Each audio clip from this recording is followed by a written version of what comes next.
audio drama is adapted from the Mahabharata and dramatized by marketing legends Srinidhi and Saranya. Happy listening.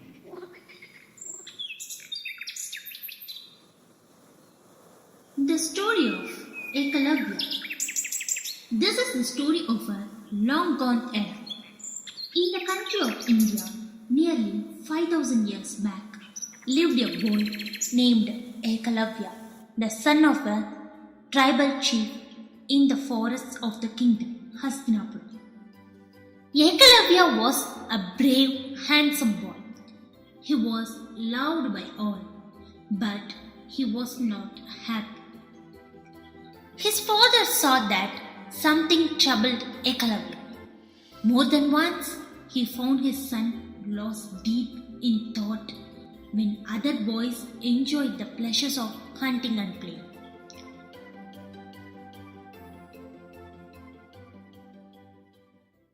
Why are you so unhappy, my son? Why don't you join your friends? Are you not interested in hunting? Father, I want to be an archer. This is my greatest desire. Ekalavya replied, I want to become a disciple of the great Dronacharya, the great tutor of archery in Hastinapura. His Gurukul is a magic place where ordinary boys are turned into mighty warriors. Ekalavya saw his father was silent. He continued, Father, I know that we belong to the hunting tribe, but I want to be a warrior, Father, not a mere hunter. So please allow me to leave home and become the disciple of the Dronacharya. Ekalavya's father was troubled. But the chief was a loving father and he did not want to refuse his only son's wish. So the kind man gave his blessings and sent his son on his way to Drona's Gurukul. Ekalavya set on his way. Soon he reached the part of the forest where Drona taught the princess of Hastinapur. In those days, there was no such system as a school, college, university or hostel. The only place where one could get some education was a Gurukul. A Gurukul is a type of ancient Hindu school in India that is residential in nature with the Shishyas or students and the Guru or teacher living in proximity, many a time within the same house. The Gurukul is the place where the students resided together as equals irrespective of their social standing. The students learned from the Guru and also helped the Guru in his day-to-day life, including the carrying out of chores such as washing clothes, cooking and other things. The education imparted thus was a wholesome one. Having said this much, let us now return to Ekalavya.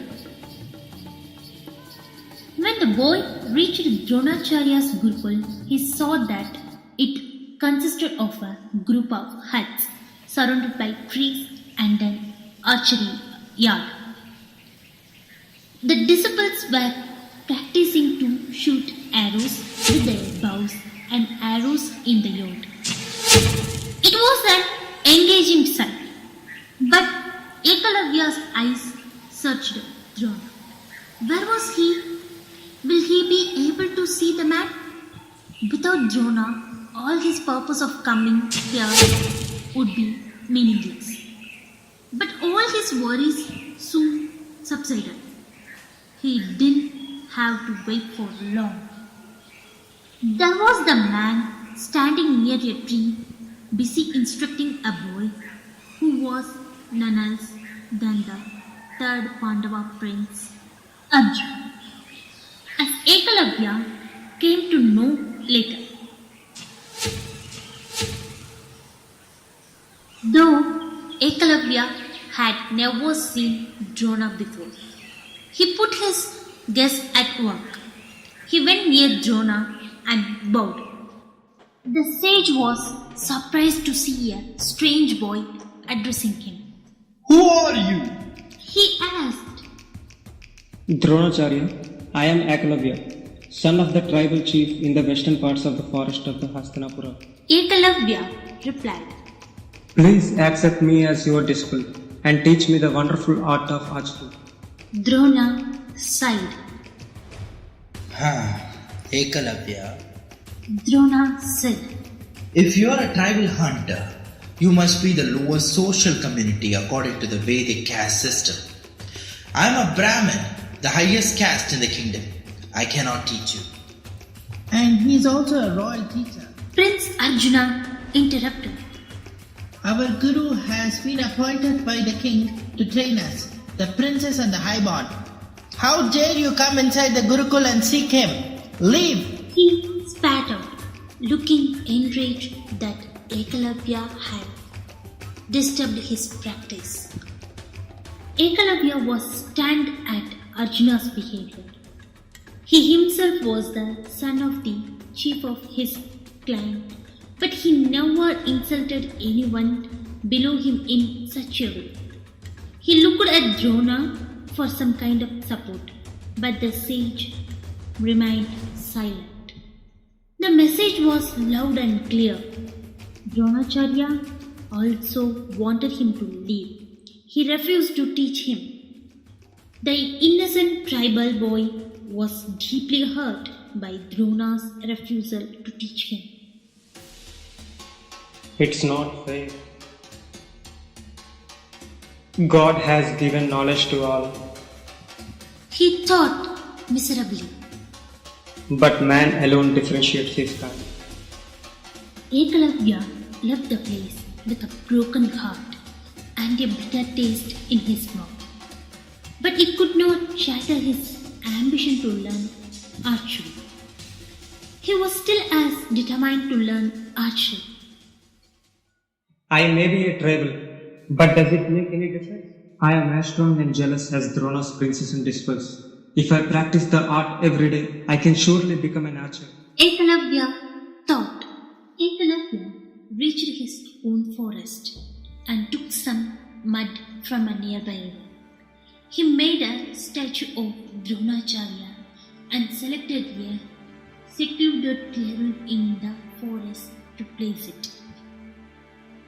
Ekalavya did this because he faithfully believed that if he practiced before his guru, he would become an able archer. Thus, though his guru shunned him, he still held him in high esteem and thought of him as his guru. Day after day, he took his bow and arrow and worshipped the statue of Drona and started practice. In time, faith, courage, and perseverance transformed Ekalavya, the mere tribal hunter, into Ekalavya, the extraordinary archer. Ekalavya became an archer of exceptional superior even to Drona's best pupil Arjuna. One day, while Ekalavya is practicing, he hears a dog barking. At first, the boy ignored the dog, but continuous disturbance in his practice angered him. He stopped his practice and went towards a place where the dog was barking. Before the dog could shut up or get out of the way, Ekalavya fired 7 arrows in rapid succession to fill the dog's mouth without injuring it.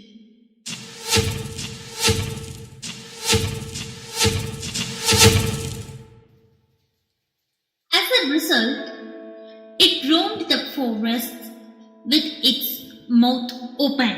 But Ekalavya was not alone in his practice.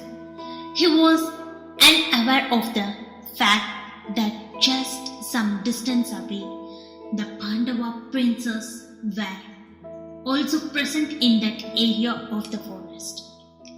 As fate would have it, they had come with them teacher Drona, who was instructing them about some finer points of archery.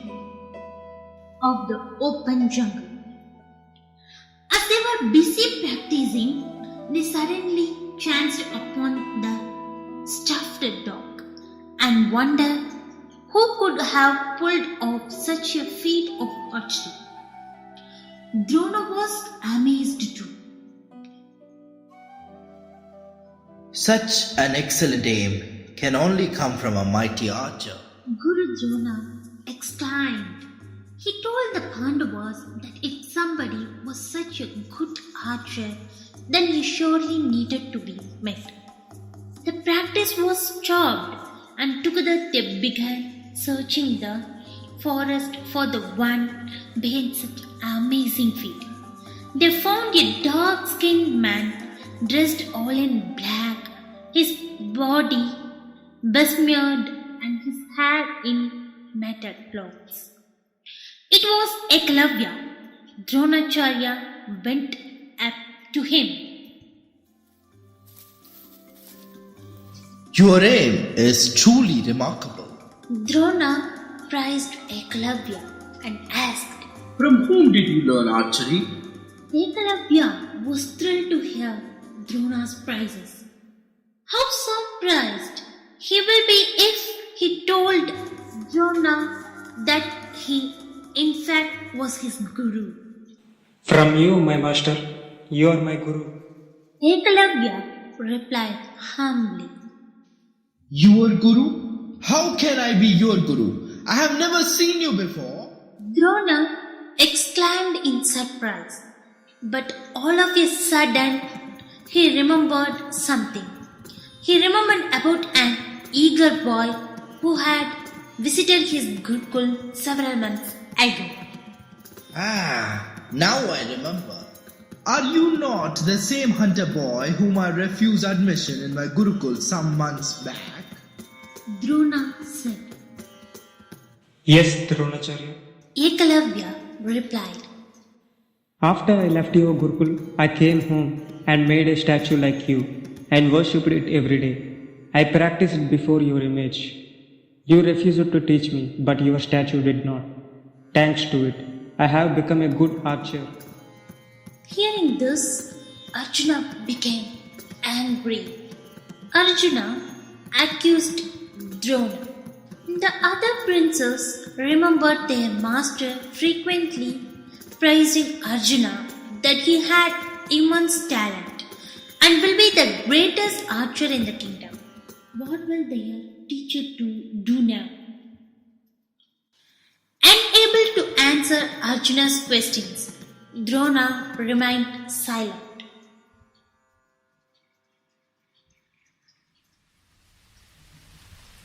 The sage too was upset that his promise to Prince Arjuna was not going to be fulfilled. He was also angry with Ekalavya for disobeying him. So the sage planned to punish Ekalavya. Where is your Guru Dakshina?